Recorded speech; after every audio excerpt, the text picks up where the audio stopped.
the words of my mouth and the meditations of our hearts be always acceptable in your sight, O God, our strength and our Redeemer. Amen.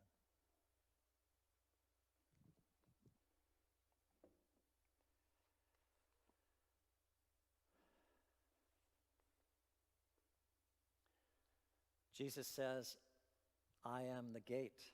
In today's gospel, he's essentially saying, follow the voice that you know leads to not just survival, not just life even, but abundant life, meaningful, full life. So what is the key to this abundant life? How does one open the gate to this life-giving place?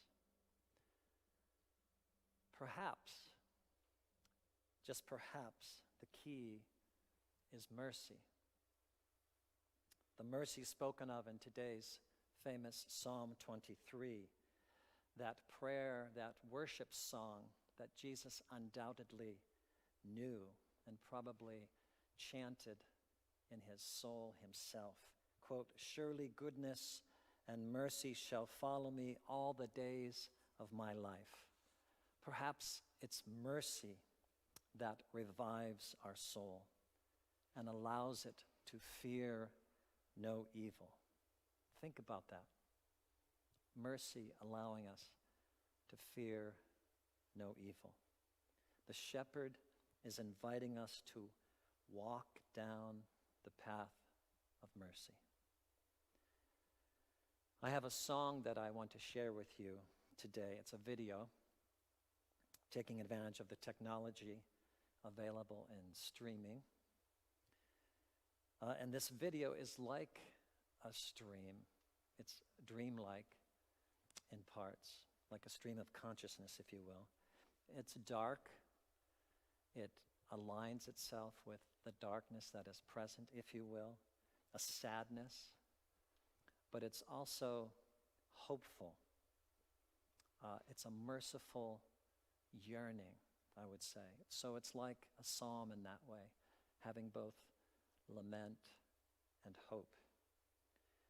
It's a song by one of my favorite artists, Peter Gabriel, who I feel I've grown up with in a way.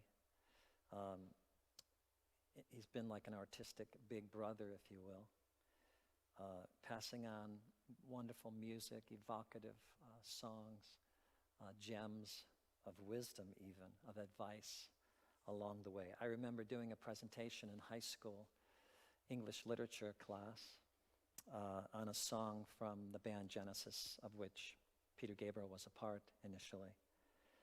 The album The Lamb Lies Down on Broadway, 1974.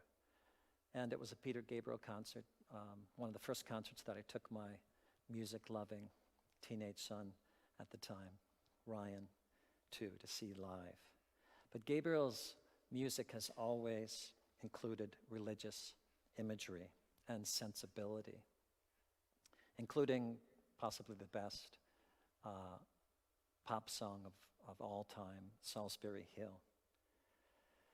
So, but that's not the song I want to play. I want to play a song called Mercy Street from a 2010 live concert in Verona, Italy, in its famous opera house, which is really a first-century Roman amphitheater.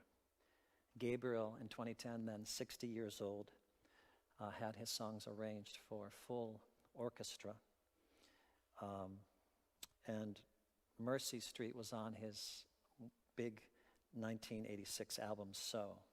But just weeks ago, he re-released these live concerts as a way of being in touch with Italy. You remember Italy was at the beginning of the COVID virus in deep trouble. And he asked people to make donations to Italy or to a local organization that's working against the virus for People's Choice. So I'm only going to play the last part of this song, this live concert that was filmed by his daughter, actually. But listen to the sense of desperation and the sad longing. And we put the words down below to help in that way. And I'll talk more about this sadness afterwards.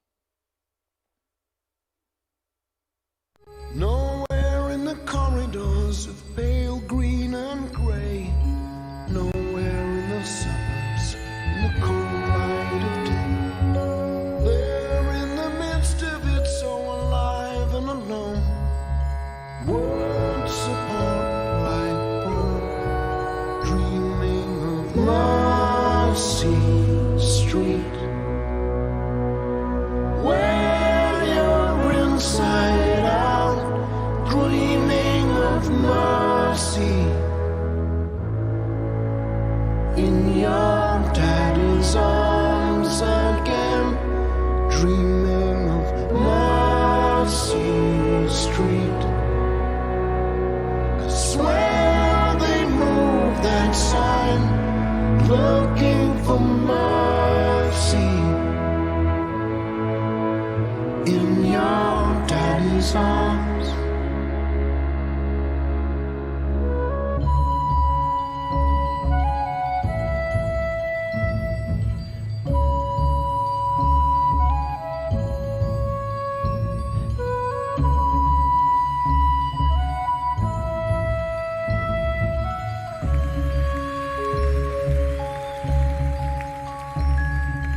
Pulling out the papers from drawers that slide smooth, tugging at the darkness, word upon word, confessing all the secret things in the warm velvet box. To the priest, he's the doctor, he can handle the shocks. Dreaming of a tenderness, the tremble in the hips, of kissing Mary's lips, dreaming of Mercy Street, where you're inside out, dreaming of mercy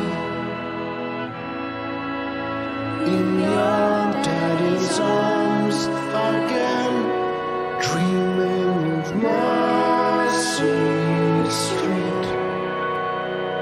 I swear they moved that sign, looking for mercy in your daddy's arms.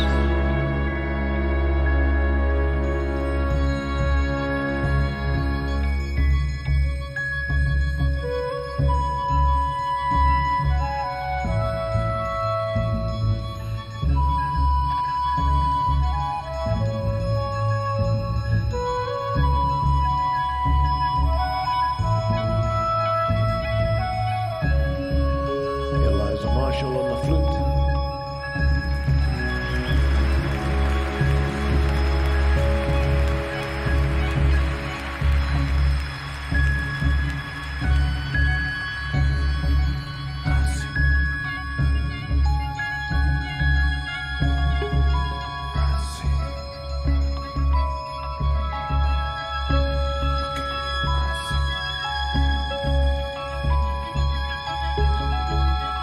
Mercy, looking for mercy, mercy, mercy, looking for mercy, mercy, mercy, mercy, mercy, mercy, for mercy. And with the Father is out in the boat, riding the water, riding the waves on the sea.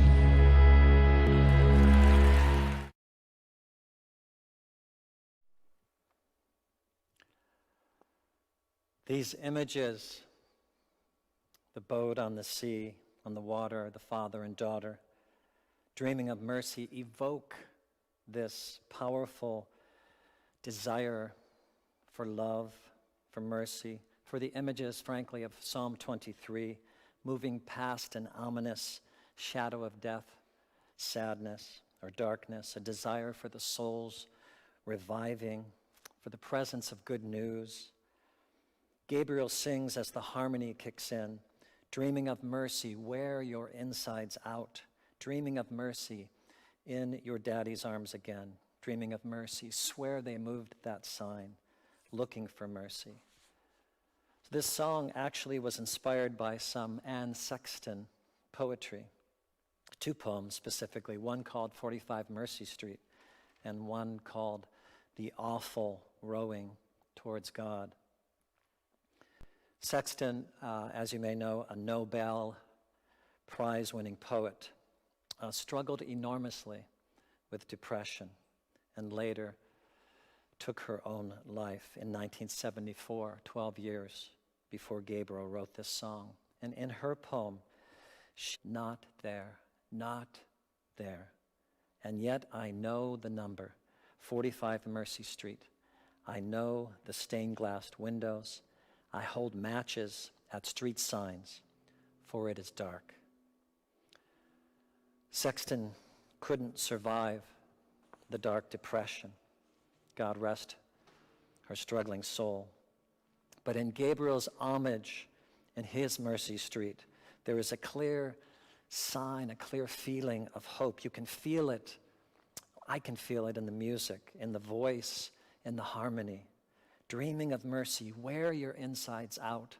And here Gabriel has a little fun with wordplay, and it reminds me in my high school presentation, the teacher, my high school English teacher, kindly had to coax out the fact that this was a powerful characteristic of Gabriel's lyrics, this wordplay.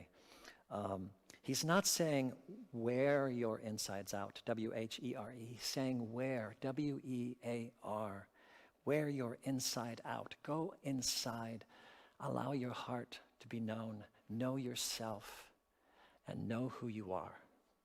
It's a therapeutic spiritual movement that Gabriel himself traveled, digging up the dirt of his psyche and the soul when he himself was able to come out, to rise above through that ocean of sadness to new life, to new beginnings, to new possibility. Wear your insides out. Jesus said the kingdom of heaven is within. And if surely goodness and mercy shall follow us all the days of our life, it's always, what is mercy anyway? Mercy is compassion. Mercy is empathy. If we look at Jesus' life and teaching, mercy is redemption. Mercy is cleansing. Mercy is renewing. It brings new life like a resurrection, both to the receiver and the giver. According to the dictionary, mercy is, quote, kindly forbearance, unquote. But when it comes to Christian mercy, we are the dictionaries. We give it meaning. We define its life, its reality, its presence. What is mercy? Do we not have the, quote, discretionary power of a judge to pardon someone or mitigate punishment, end quote? One of the definitions of mercy. Do we not? Even for ourselves?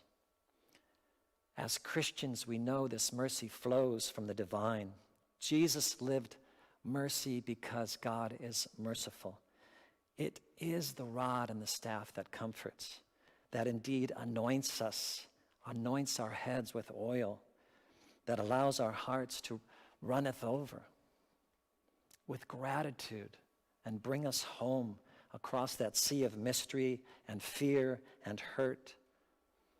As Gabriel sings, back into the arms of love, even though the dark sea still surrounds us and we are not out of danger. So here's the thing about Jesus and mercy. Mercy isn't an end in itself. Mercy is both source and catalyst. It is discretionary power. God's mercy, to be fully realized, has to overflow, has to run over, has to be abundant. That's part of its nature. That's part of God's nature, this unconditional love.